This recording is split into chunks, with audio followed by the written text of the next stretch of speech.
आता बातमी एल्फिस्टनच्या पुलासंदर्भातली आहे। एल्फिस्टनच्या पुलाचा तिढा आज सुटण्याची शक्यता वर्तवली जाते, कारण आज MMRDA प्रशासनासोबत स्थानिकांची महत्त्वाची बैठक होणार आहे। पुलाच्या पाडकामाला स्थानिकांचा विरोध आहे। बैठकीत काय तोडगा निघणार याकडे सगळ्यांच्याच नजर आहे। या सगळ्याविषयी अधिक माहिती घेण्याकरता थेट जाते आपले प्रतिनिधी चेतन ननावरे यांच्याकडे। चेतन, गेल्या 15 ते 20 दिवसांपासून हा सगळा मुद्दा सातत्याने चर्चेला जातोय।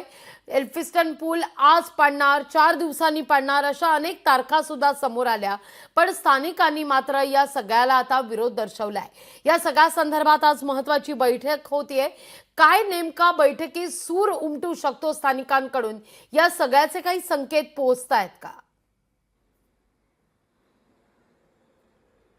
निश्चितच कुठेतरी आता या पुलाच्या पाडकामाला कुठेतरी राजकीय रंग लागतानाही पाहायला मिळतोय। कारण एकीकडे स्थानिक नागरिक जे 2 दिवसापूर्वी आंदोलन करत होते, त्यांचं म्हणणं स्पष्ट होतं, आमचा पुलाच्या पुनर्बांधणीला कुठलाही विरोध नाहीये, पुलामुळे कुठलीही आमची गैरसोय होत नाहीये। मात्र याच्यानंतर जो नवीन पूल बांधण्यात येणार आहे, त्यामुळे ज्या इमारती काही इफेक्टेड होणार आहेत, म्हणजे मी दाखवू शकतो याच्या पुढे गेल्यावरती काही चाळी आहेत लागवी, याच ठिकाणी ज्या चाळी आहेत त्या 2 इमारती आहेत, त्यांचा कुठेतरी पुनर्बांधणी करताना आम्ही भरपाई देऊ असं MMRDAचं म्हणणं होतं। मात्र त्यांचं म्हणणं होतं, आम्हाला घराच्या बदल्यात घर द्यावं, तुम्ही 20 लाख रुपये 40 लाख रुपये इथे द्याल।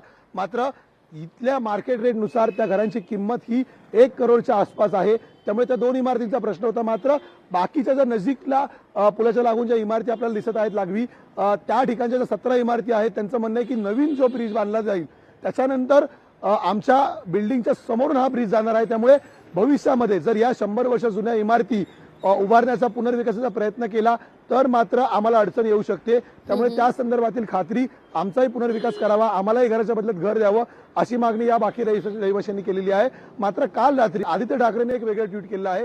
त्यांचं म्हणणं आहे की तुम्ही या वर्षी उत्सव कालावधी होईपर्यंत हा ब्रिज पाडू नका, तत्पूर्वी सायन उड्डाणपूल जो बंद केलेला आहे तो वाहतुकीसाठी खुला करा।